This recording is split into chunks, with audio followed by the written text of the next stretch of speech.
এই যে বেগম খালেদা জিয়াকে নিয়ে যা হচ্ছে বাংলাদেশে, ওনার অসুস্থতা, বিদেশ যাবে কি যাবে না, তারেক রহমান আসবে কি আসবে না, আমি শুরু থেকে এখানে রাজনৈতিক ষড়যন্ত্রের আভাস পাচ্ছি। বিএনপি চেয়ারপারসন বেগম খালেদা জিয়াকে ঘিরে চলমান রাজনৈতিক পরিস্থিতিকে স্পষ্ট রাজনৈতিক ষড়যন্ত্র আখ্যা দিয়েছেন বিশিষ্ট আলেম ও জৈনপুরী পীর সাহেব ডক্টর এনায়েতুল্লাহ আব্বাসী। তিনি অভিযোগ করেছেন, খালেদা জিয়া চিকিৎসা বিদেশে নেওয়া হবে কি হবে না এই বিষয়গুলোকে উদ্দেশ্যমূলকভাবে জটিল করা হচ্ছে, আর এর পেছনে এমন সব পরিকল্পনা কাজ করছে যা দেশের রাজনীতিকে ভয়াবহ অস্থিতিশীলতার দিকে ঠেলে দিতে পারে। শুক্রবার সামাজিক যোগাযোগ মাধ্যমে ভিডিও বার্তায় তিনি এসব কথা বলেন।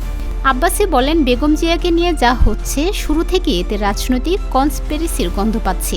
তাকে বিদেশ যেতে দেওয়া হবে কিনা এই প্রশ্নকে ঘিরে একটি শক্তিশালী মহল পরিস্থিতিকে এমনভাবে পরিচালনা করছে যেন বিএনপির নেতৃত্বকে মাইনাস করার পথ তৈরি হয়। এখন থেকে স্পাইসি ক্রিস্পি পটাটা প্রাণ পটাটা একটি স্বনির্ভর বিস্কুট। তার দাবি, দলীয় নেতৃত্বের মধ্যেও কিছু ব্যক্তি অপেক্ষায় আছে।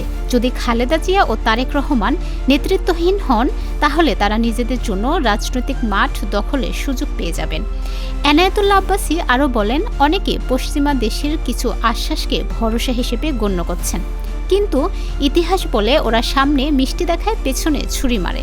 তিনি সতর্ক করে বলেন, মিশরের প্রেসিডেন্ট মুরসির মতো পরিস্থিতি তৈরি হয়ে গেলেও অনেকেই বুঝতে পারবে না কিভাবে দেশ রাজনৈতিক জটিলতার দিকে চলে গেল।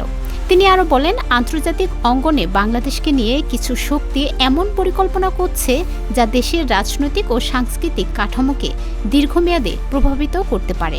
তিনি আরও সতর্ক করেন, বহুত্ববাদ, বহু সংস্কৃতি বা মতপ্রকাশের স্বাধীনতার চটকদার স্লোগানের আড়ালে দেশের পরিচয় ও সভ্যতাকে পাল্টে দেওয়ার চেষ্টা চলছে।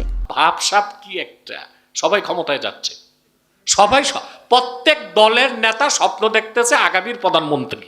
দেখেন না বাংলাদেশে কত বক্তা আর পীর সাহেব নির্বাচনে দাঁড়াইতেছে। স্পেন, পূর্ব তিমুর, দারফুর বা ফিলিপাইনের ইতিহাস চোখে আঙ্গুল দিয়ে দেখায়, রাষ্ট্রের অভ্যন্তরে বিভাজনের সৃষ্টি হলে দেশ হারিয়ে যেতে সময় লাগে না। আব্বাসের মতে বাংলাদেশের রাজনৈতিক নেতৃত্বের অনেকেই পরিস্থিতির গভীরতা অনুভব করছেন না। দেশ জুড়ে বিভিন্ন বক্তা, পীর কিংবা অজনপ্রিয় রাজনৈতিক মুখ নির্বাচনে দাঁড়িয়ে বিভ্রান্তি ছড়াচ্ছেন, মনে করছেন তারাই আগামীর প্রধানমন্ত্রী। কিন্তু জনগণের মনোভাব, বৈশ্বিক রাজনীতি ও ক্ষমতার বাস্তবতা না বুঝে এই ধরনের রাজনৈতিক স্বপ্ন দেখা বিপজ্জনক। তিনি বলেন, রাজনীতি এড়িয়ে গেলে হবে না, দেশ, জাতি ও ভবিষ্যতের প্রতি দায়বদ্ধতা থেকেই সত্য কথা বলতে হবে, নইলে ভুল সিদ্ধান্ত ও ষড়যন্ত্রের ফাঁদে পড়ে দেশটাই হারিয়ে যাবে। এটাই আমার ভয়।